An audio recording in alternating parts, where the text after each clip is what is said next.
r/ProRevenge, abusive teacher destroyed my credit, so I ruined her career. Hashtag Chunk 1, The Discovery.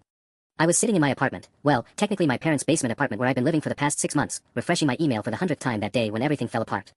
I'd been job hunting since graduation, sending out applications to every entry-level position within 50 miles. Finance firms, tech companies, non-profits, you name it. I had decent grades from college, a degree in business administration, and genuinely thought I was in a position to move forward with my life. But every single application hit the same wall, background check denied. My first instinct was anger directed at the hiring managers. What was the issue? I had no criminal record.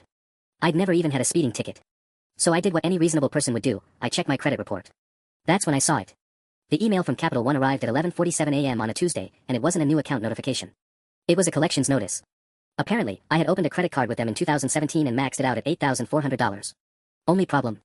I was in 10th grade in 2017. I'd never applied for a credit card. I didn't even know how to open one back then. My hands actually shook as I pulled up my full credit report on Equifax. What I found was a disaster. There were 7 accounts in my name. 7. Credit cards, a line of credit, even a cell phone account. They'd been opened between 2017 and 2018, all in default, totaling just over $34,000. My credit score was sitting at a pathetic 487, basically the financial equivalent of being blacklisted.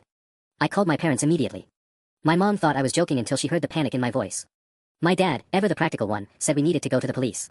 So that's what we did the next morning. The detective assigned to my case was a woman named Officer Chen. She was professional, thorough, and by the end of our meeting, very convinced that I was a victim of serious identity theft.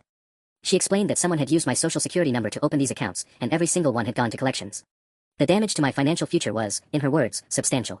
Do you have any idea who might have done this? She asked, pen poised over her notepad. I had absolutely no idea. I was furious, terrified, and completely in the dark. We filed a police report, and Officer Chen assured me she'd open an investigation, but she warned me that identity theft cases were notoriously difficult to solve.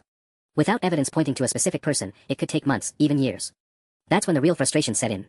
I was 22 years old, fresh out of college, ready to start my adult life, and someone had stolen my ability to do that. I couldn't get approved for an apartment. The car loan I'd been counting on was obviously dead in the water. Everything was on hold because of someone else's crime. I spent the next week in a fog of resentment, making phone calls to credit companies and filling out fraud dispute forms. It was mind-numbing work, and with each conversation, I became more convinced that I might never actually recover from this. Then, one night, something clicked. I was scrolling through my old yearbooks, don't ask me why, maybe morbid nostalgia, and I landed on a photo of Mrs. Patricia Hendricks. My 10th grade economics teacher. The woman who had made my high school years absolute hell. I stared at her picture for longer than I care to admit. Mrs. Hendricks had always had it out for me. I can't even pinpoint when it started. Maybe it was because I asked too many questions. Maybe it was because I wasn't one of her favorites, and yes, she absolutely had favorites, which she showed openly and without shame. What I do know is that from day one of her class, she treated me like I was an idiot. She'd read my answers aloud to the class and mocked them. When I raised my hand, she'd sigh like the effort of acknowledging me was physically painful. I remember once presenting a project that I genuinely worked hard on, and she handed it back with a D and a comment that simply said, lazy. No rubric feedback, no actual critique. Just lazy. The worst was when she failed me for the semester despite my grades being solidly in the B- range. She claimed my lack of effort made it impossible for her to pass me, despite the evidence literally in the gradebook suggesting otherwise. My parents fought with the administration, and eventually they got her to change it to AC, but the message was clear, Mrs. Hendricks had decided she didn't like me, and no amount of actual work was going to change that. I'd written it off as one of those unfortunate teacher relationships that some students end up with. Unfair, yes. Memorable in the worst way, absolutely. But ultimately something I thought I'd moved past. Now, sitting in my parents' basement apartment at 22, financially destroyed and unable to move forward with my life, I couldn't stop thinking about one specific detail. Mrs. Hendricks had been our homeroom teacher second semester of 10th grade. That meant she had access to our student files. I knew that because I'd seen her pull them from the office during homeroom once. It was probably nothing. It was almost certainly nothing. But what if it wasn't? What if the woman who'd spent an entire year humiliating me in front of 40 students had actually stolen my identity? I knew it sounded insane. I knew that making that accusation without proof would be worse than useless. It would be career suicide for me if I was wrong. But I also knew, with a certainty that settled cold in my stomach, that I needed to find out. And if I was right? If Patricia Hendricks had spent the last 6 years living with the knowledge of what she'd done, watching me struggle while she continued to teach, continued to abuse other students, continued to collect her paycheck and maintain her reputation, then I was going to burn it all down. Hashtag Chunk 2, the investigation begins. The problem with my theory was that it sounded completely insane when I said it out loud. So you think your old economics teacher committed identity theft against you? Officer Chen's tone was carefully neutral when I called her back 3 days later, but I could hear the skepticism underneath. I know how it sounds, I said, hating how defensive I already felt. But she was our homeroom teacher. She had access to student files. She knew my social security number would be in there. And, this is the part that matters, she had a genuine reason to dislike me. She failed me despite my grades being solid. There was clearly something personal about it. Disliking you doesn't make someone a criminal, Chen said, not unkindly. We'd need actual evidence. Do you have any? Anything that connects her specifically to the accounts? I didn't. That was the problem. I had a hunch and a lot of anger, but nothing concrete. Chen promised to look into it anyway. She said she'd check if any of the fraudulent accounts had been opened from devices at the school's IP address, but she made it clear that my theory wasn't going to be priority. It was too speculative, too risky to pursue without more. So I decided to do my own investigating. I know how that sounds now, but at the time, it felt necessary. Nobody else was going to fight for me. I had $34,000 worth of damage in my name and a future on hold. If there was even a possibility that I knew who had done it, I had to follow that thread. My first move was research. I pulled up everything I could find about Mrs. Patricia Hendricks online. Her LinkedIn profile showed she'd been teaching at Jefferson High School for 14 years, meaning she was definitely there during my sophomore year when the fraud started. Her Facebook page was locked down, but I could see her profile picture, still the same tight-lipped smile I remembered from the yearbook. She looked exactly like she had in high school, which was somehow worse. The internet didn't yield much else. No criminal record, no lawsuits, no scandals. Just a woman who appeared, on the surface, to be exactly what she claimed, a dedicated educator. But I knew better. I knew what it was like to be on the receiving end of her cruelty. The next step was harder. I reached out to some people from high school via Facebook, former classmates who I knew had also been in Mrs. Hendricks' classes. I approached it carefully. I didn't accuse her of anything. I just asked, casually, if they remembered her as a teacher. What was their experience? Did she have any quirks? Any weird behavior? What I found was a pattern. Marcus Webb, who'd been in my economics class, remembered her being super weird about grades and mentioned that he'd had his own run-in with her where she'd accused him of cheating when he'd actually just done well on a test. He'd had to get his parents involved to get her to back off. Tasha Rodriguez said Mrs. Hendricks had favorites and had been openly dismissive of students outside that circle.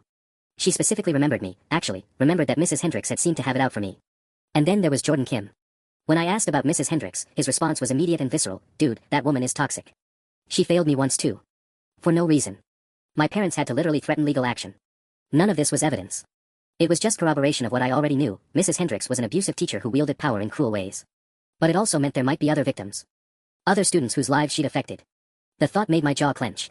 I decided to do something riskier. I reached out to the school directly, asking for a meeting about concerns regarding my academic record. I made it sound official and vague enough that they'd want to talk to me. A week later, I was sitting across from Ms. Patricia Cho, the assistant principal, in her office at Jefferson High School. "It's regarding a grade from 2017, I explained. "I was failed by one of my teachers despite having strong grades, and I think it may have affected my transcript." Ms. Cho pulled up my records on her computer. "I see the C you received in economics," she said, scanning my file. "There was a note here about a grade dispute. Your parents appealed it." "They did," I confirmed. "I'm not here to relitigate that, though. I'm actually more concerned about other students. I want to know if there are any formal complaints about this teacher. Any documented issues with grading practices or treatment of students." Ms. Cho's expression shifted. She became more guarded. "I can't discuss other students or personnel matters with you," she said carefully. "I understand that," I said, keeping my voice calm even though my heart was pounding. "But I can file a formal complaint, right?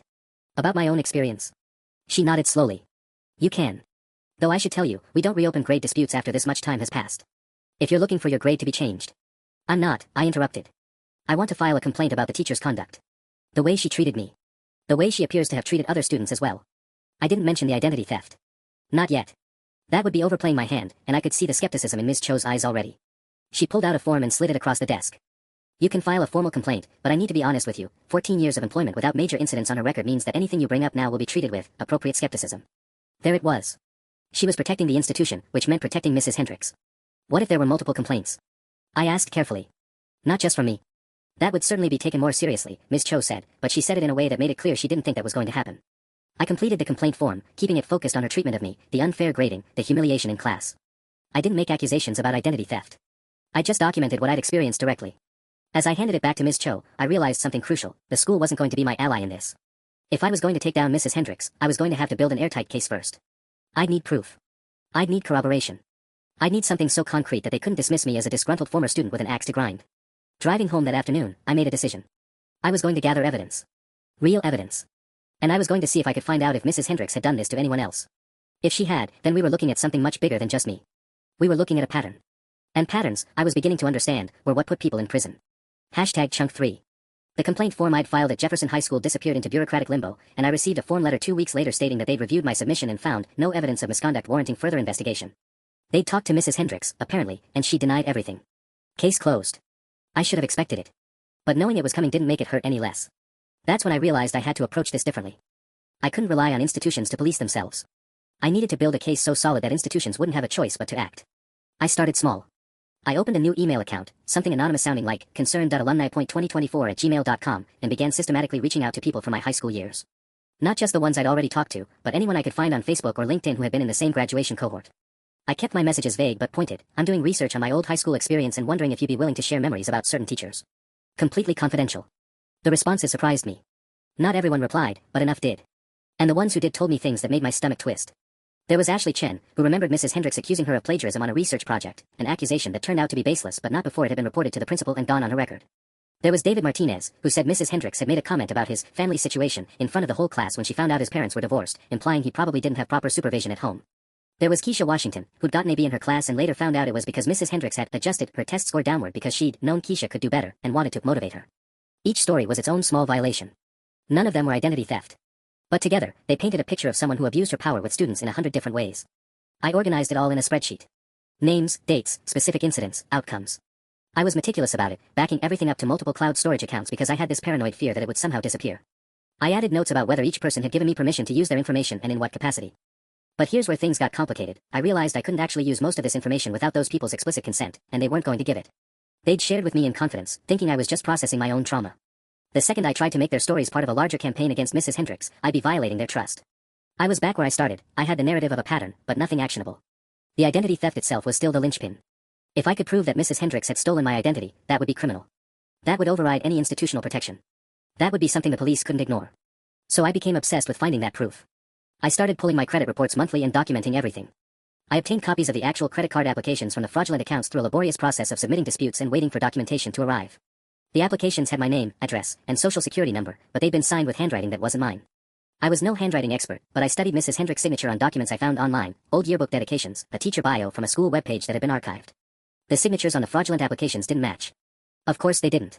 An identity thief wouldn't use their real signature. But then I noticed something else.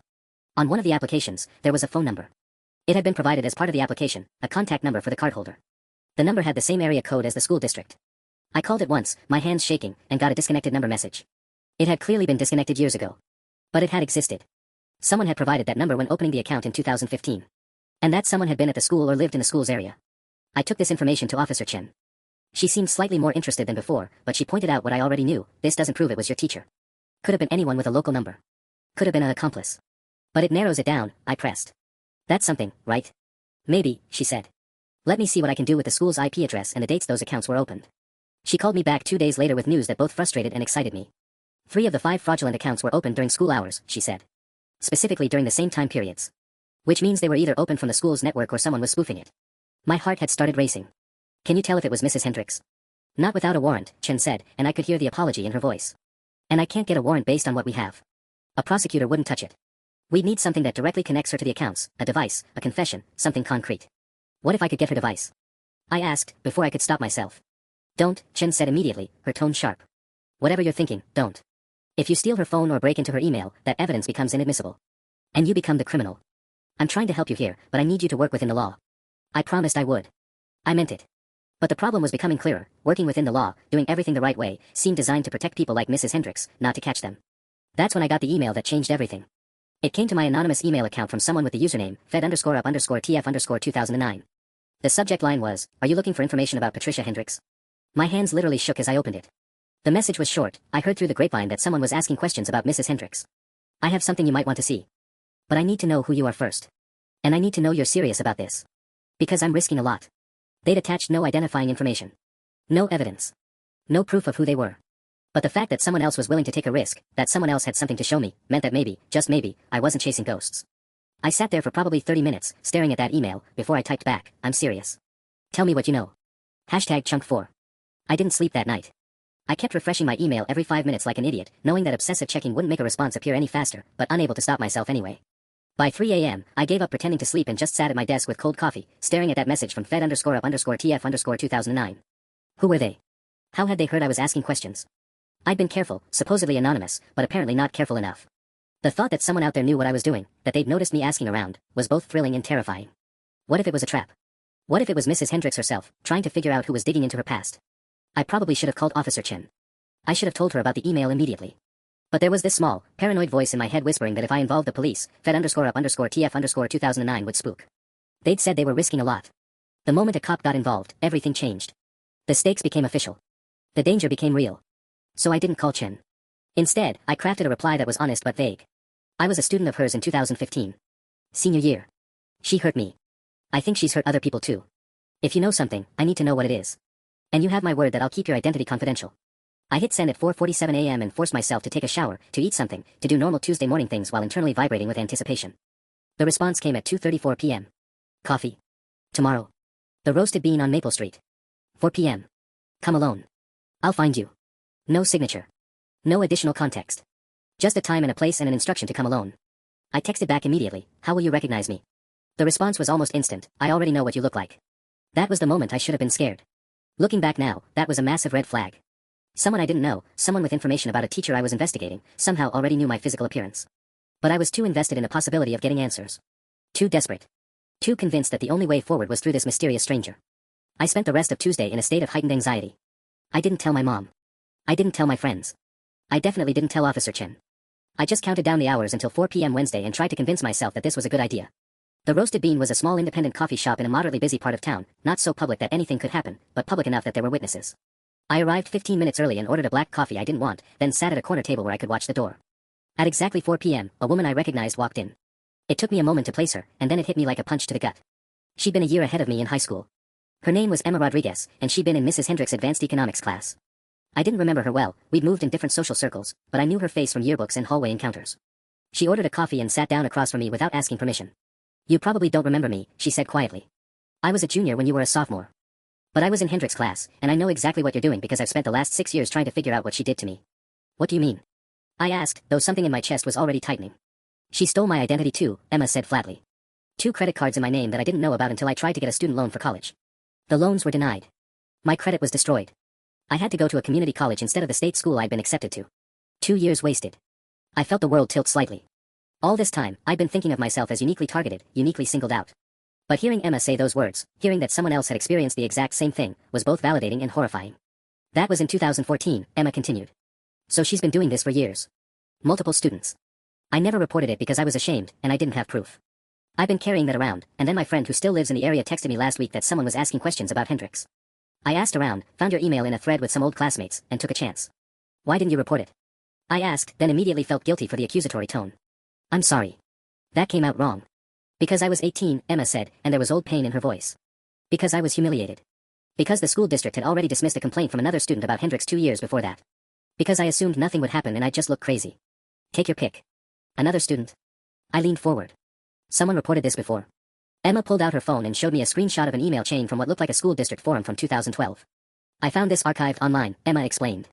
Jessica Huang filed a complaint about Hendricks. Said she'd failed her despite doing the work, said Hendricks had been deliberately cruel to her. The complaint was dismissed with no evidence of wrongdoing. But here's the thing, Jessica Huang also had identity theft happen to her. I looked her up last year. She's in another state now, doing well for herself, but she had the exact same credit issues we did when she was 18. Different timing, but same pattern. My coffee suddenly tasted like nothing. Like ash. How many? I whispered. How many of us? That's what I've been trying to figure out, Emma said. I found 5 that I can confirm had identity theft. Possibly more. And none of us reported it because by the time we figured out what happened, we were out of high school. We didn't know each other. We didn't know it was a pattern until much later, if at all. Did you go to the police? Emma's laugh was bitter. I did. 2 years ago. They told me I couldn't prove it was Hendricks. They told me I had no evidence. They told me it was probably identity theft by a third party and that I should just dispute the charges and move on. They didn't care. I thought about Officer Chen, about how she'd seemed sympathetic but ultimately constrained by the limitations of what she could do without concrete evidence. There has to be something we can do, I said. Emma was quiet for a long moment. Then she slid a manila folder across the table. I've been collecting documentation for the past 2 years, she said. Everything I could find about the students I've identified, the timeline of the identity theft incidents, and cross-referenced it with her employment records. I was going to do something with this eventually, but I wanted to see if someone else was investigating first.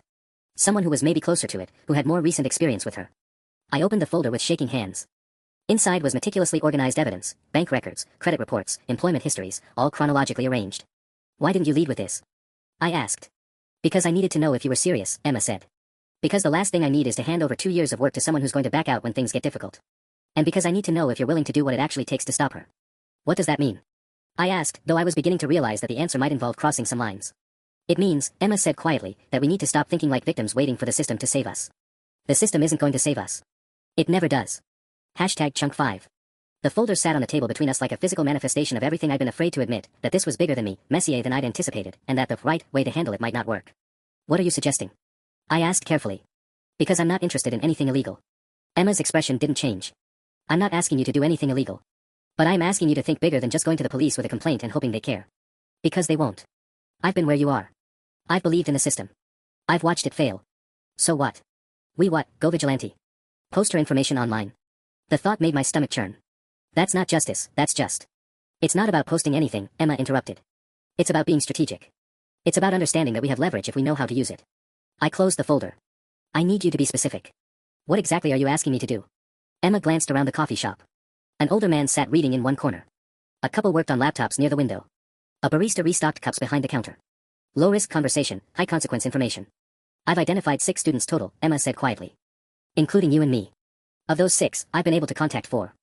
The other 2 have moved out of state and haven't responded to my outreach attempts. Of the 4 I contacted, 2 are willing to file police reports simultaneously. If we can get you to file a report as well, that's 3 coordinated complaints about the same perpetrator in the same time frame. That creates a pattern. Patterns are harder to dismiss. Okay, I said slowly. That's actually reasonable. Why didn't you lead with that? Because I needed to know if you were capable of telling your story without flinching, Emma said. Because the moment any of you files that report, Mrs. Hendricks might get wind of it. And when she does, she's going to panic. And people who panic do unpredictable things. A chill ran down my spine. You think she'll come after us? I think she'll lawyer up, Emma corrected. I think she'll destroy evidence. I think she might even disappear. Which is why we need to coordinate with the other victims, and we need to make sure everything we have is backed up and protected before we file those reports. What about the school board? The state education department? If we show them the pattern. We show them after the police reports are filed, Emma said. We need to establish a criminal investigation first. That gives everything more weight. That makes it harder for the school district to sweep under the rug with the same insufficient evidence argument they used last time. I thought about Officer Chen, about how she'd seemed genuinely interested in helping but ultimately bound by procedure. I have a contact with the police department, I said. Someone who's been helping me gather evidence. Should I? Not yet, Emma said firmly. Not until we have all the victims coordinated and ready to move simultaneously. Right now, anything you tell the police is just one person's complaint. Multiple complaints on the same day, with corroborating evidence. That's an investigation. And what about in the meantime? What if she's still hurting students? What if she steals someone else's identity while we're waiting to coordinate? Emma's jaw tightened. I've thought about that. Trust me, I have.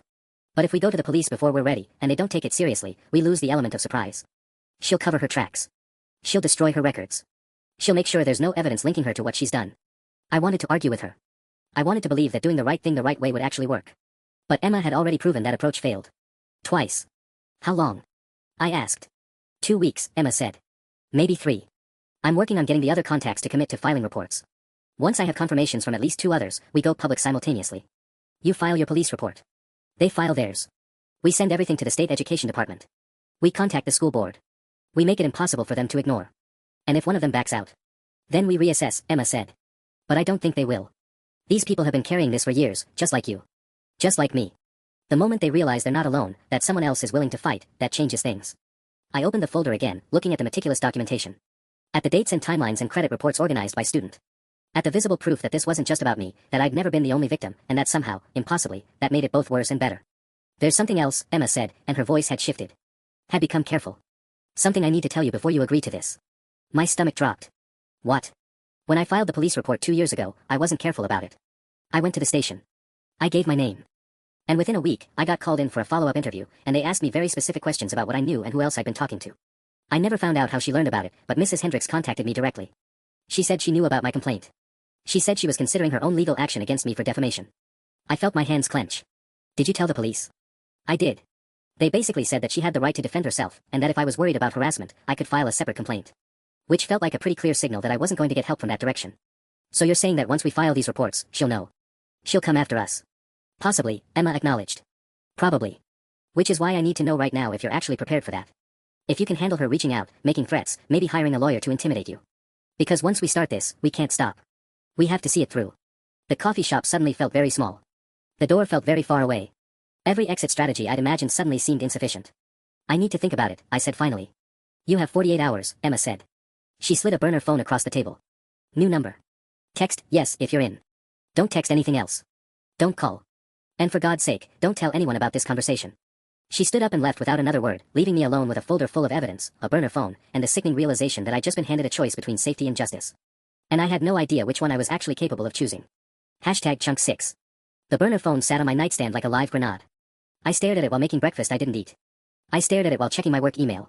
I stared at it while scrolling through social media and seeing absolutely nothing register. 48 hours. Emma had given me 48 hours to decide if I was willing to blow up my own life in pursuit of justice that might not even materialize. I pulled up the folder she'd given me on my laptop and read through it again. 6 victims. 6 people whose lives had been systematically damaged by a woman who smiled in staff photos and got Teacher of the Year nominations. The credit card fraud alone, once I added it all up, totaled somewhere around $47,000 across all 6 students. That wasn't a mistake. That wasn't a momentary lapse in judgment. That was a pattern of deliberate, calculated theft from minors. But Emma's warning sat in my chest like a stone. She'll lawyer up. She'll destroy evidence. She might disappear. And then there was the part she hadn't said explicitly but had implied clearly: she'll come after you. My phone buzzed. My actual phone, not the burner. A text from my mom: "Can you call me? Nothing urgent, just want to hear your voice." I called her back immediately, suddenly desperate to hear something normal, something untainted by folders and evidence and coordinated revenge plots. "Hey, sweetie," my mom answered. "How's your week going?" "Fine," I lied. "Just work stuff. Nothing interesting." "You sound stressed." "I'm not stressed," I said, which was such a transparently false statement that even my mom paused. "Are you sure? Because I've been getting this feeling that something's going on with you. And you know how I am about my intuition." My mom's intuition was actually legendary in our family. She'd known about my failed economics class before I told her. She'd sensed when my boyfriend had cheated on me before I had any actual evidence. It was both a blessing and a curse to have a mother who could read you like a book. "Just some personal stuff I'm working through," I said carefully. "Nothing that requires parental intervention." "Is this about the identity theft thing?" "Because your dad and I have been talking, and if you need us to help you pay off some of those fraudulent charges." "No," I said, and I meant it. "But I appreciate it." "Well, when you're ready to talk about whatever this is, we're here. You know that, right?" After we hung up, I sat in the quiet of my apartment and thought about what I was actually considering. Emma's 48-hour deadline wasn't arbitrary. It was pressure. It was a way of saying, you can't stay neutral on this. You have to choose a side, My laptop dinged. An email notification. I opened it reflexively and felt my breath catch. It was from Westfield High School. "Dear alumni. We are delighted to announce that Ms. Rachel Hendricks has been nominated for the State Excellence in Education Award, given annually to educators who demonstrate exceptional commitment to student success and ethical leadership. Ms. Hendricks' nomination cites her innovative economics curriculum, her dedication to mentorship, and her unparalleled ability to inspire academic growth in students from diverse backgrounds, The award ceremony will take place on March 15th, and we hope you'll join us in celebrating." I didn't finish reading. She was being nominated for an award. A state-level award for ethical leadership. While 6 students sat in various cities, carrying the weight of her crimes, she was being celebrated for her integrity. The irony was so sharp it hurt. I opened a new browser tab and did something I'd been avoiding. I looked up her house. Found her address listed on a property website. Found her on Facebook. She'd posted a photo that morning, her in professional attire, smiling at the camera with the caption, "Grateful for this opportunity to inspire the next generation of leaders." The comments were full of congratulations. Former students calling her life-changing. Colleagues calling her an inspiration. Every single one of them was a lie built on top of stolen identities. I should have been furious. And I was. But underneath the fury was something more complicated: fear. Because Emma was right. Once I filed that report, I became a threat. I became someone Mrs. Hendricks would view as a problem to solve. And people like her, people with nothing to lose and everything to defend, they didn't respond well to threats. I thought about Officer Chen. She'd been kind. Professional. But ultimately, she'd made it clear that she needed more than just my complaint. She needed a pattern. Evidence. Coordination. Emma had figured out how to give her all 3. But at what cost? My phone buzzed again. This time it was my manager from work, asking if I could cover someone's shift on Friday. Normally, I'd say yes. I always said yes. I needed the overtime, needed to build my financial stability back up. But the thought of pretending everything was normal while I was sitting on this information made my skin crawl. I texted back that I'd get back to him. Then I did something stupid. I pulled up Mrs. Hendricks' Facebook page again and scrolled back through her posts. Months of them. Vacation photos. Pictures with her family. A post about her dog recovering from surgery, comments full of sympathy and well wishes. She had a life. A real life. People who cared about her. What happened to those people when she got arrested? What happened to her family when they found out what she'd done? Emma hadn't mentioned that. She'd been very focused on justice and pattern building in coordinated strikes. She hadn't talked about collateral damage. I picked up the burner phone and set it down 3 times without doing anything. 2 weeks to 3 weeks, she'd said. Long enough to coordinate, but not so long that the guilt would paralyze me into inaction. Long enough for Mrs. Hendricks to feel confident in her state award nomination. Long enough for the universe to watch her climb while I decided whether to pull the ladder out from under her. The thing nobody tells you about revenge is that it's not a clean action with a clear endpoint. It's an avalanche. Once you set it in motion, you don't get to control where the rocks land or who gets buried underneath them. I stood up and paced my apartment, walking in circles, feeling the weight of the choice pressing down on me with every step. 48 hours. I looked at the burner phone again. And I realized that the hardest part of this wasn't going to be gathering evidence or coordinating victims or facing off against a school system that didn't want to see the truth. The hardest part was going to be living with the consequences of becoming exactly the kind of person who would destroy someone, no matter how much they deserved it. Even if they did. #Chunk7. The decision came at 3 a.m. on the second night. Not as some grand moment of clarity, but as a quiet, almost mundane realization while I was lying in bed staring at the ceiling. I'd been awake for hours, cycling through the same thoughts in the same pattern: justice versus safety, vindication versus collateral damage, righteousness versus the person I'd become if I went through with this. And then my brain just stopped arguing with itself. I picked up my phone and texted Emma, "I'm in. Tell me what's next, *." Her response came back within minutes, which meant she was awake too. Waiting. Good. Meet me tomorrow. Same coffee shop. 2 p.m. Come alone, *. I should have felt relief. Instead, I felt something closer to resignation, like I'd just committed to a course of action that couldn't be undone, and my body was grieving for the version of myself that would cease to exist the moment I walked into that coffee shop. Sleep didn't come. I gave up trying at 5 a.m. and got ready for work, moving through my morning routine like a ghost. My manager texted asking about that Friday shift. I said yes. I said yes to everything now because I was trying to maintain the facade of a normal person living a normal life, when really I was a sleeper agent waiting for activation. Work was suffocating. I sat at my desk, processed spreadsheets, answered emails, and fought the urge to scream. Every conversation felt like I was speaking through water. My coworker Derek asked if I was okay 3 separate times. I told him I was fine 3 separate times. He didn't believe me, but he stopped asking, which was worse somehow.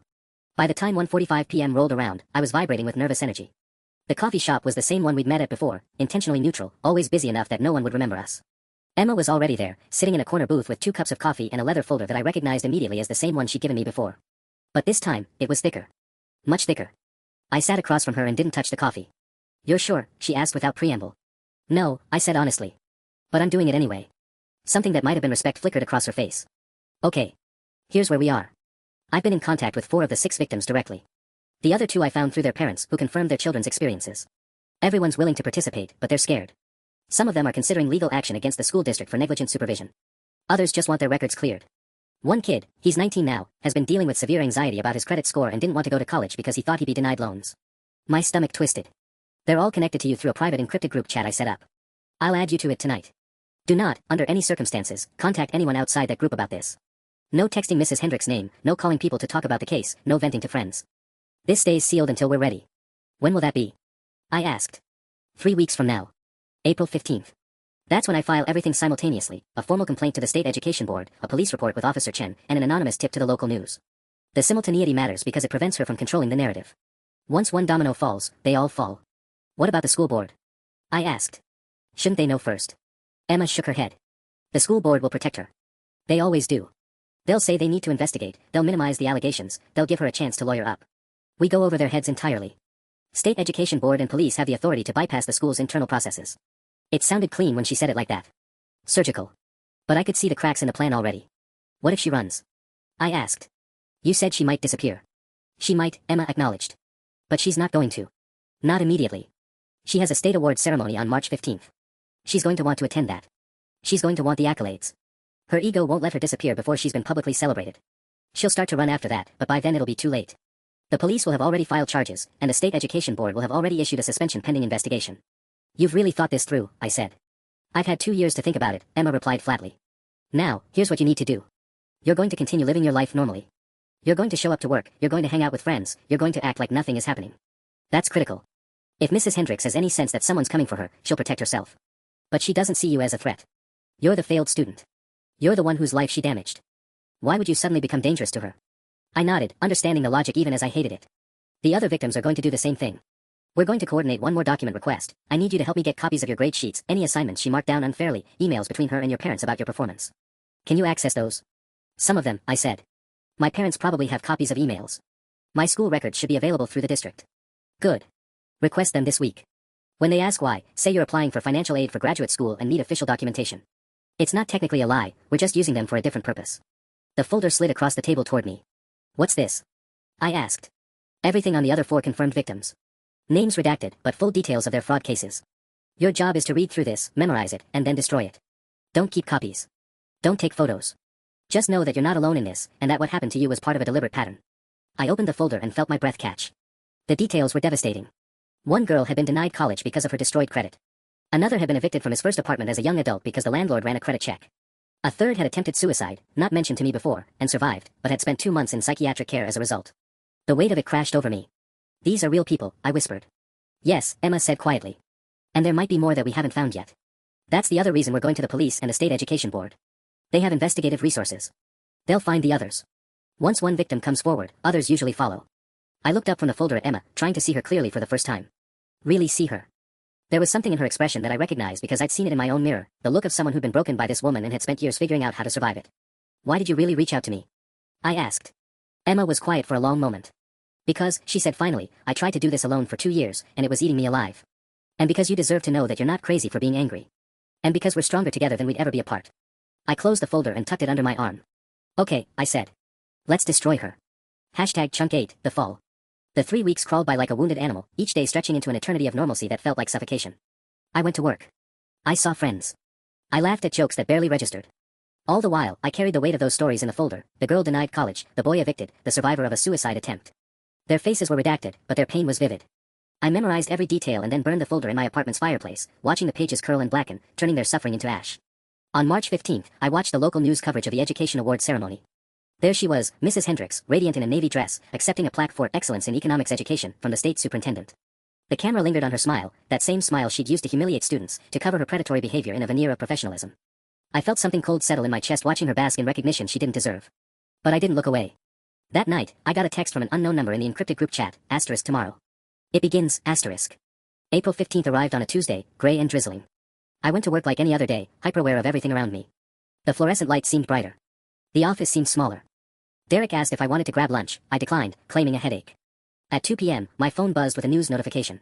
Local educator under investigation for identity theft and fraud. The headline was followed by another, and another.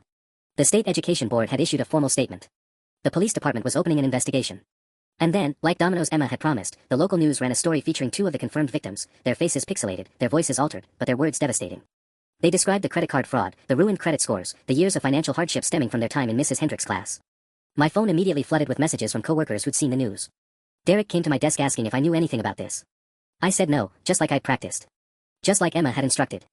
By evening, the school district had issued a statement placing Mrs. Hendricks on immediate administrative leave pending investigation. By the next morning, she'd been arrested.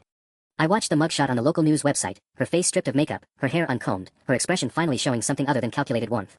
For a moment, I felt nothing. And then I felt everything: relief, vindication, grief for the years I'd spent feeling broken because of her actions, rage that she'd ever been allowed near another student. The next 2 weeks were a blur of depositions and interviews.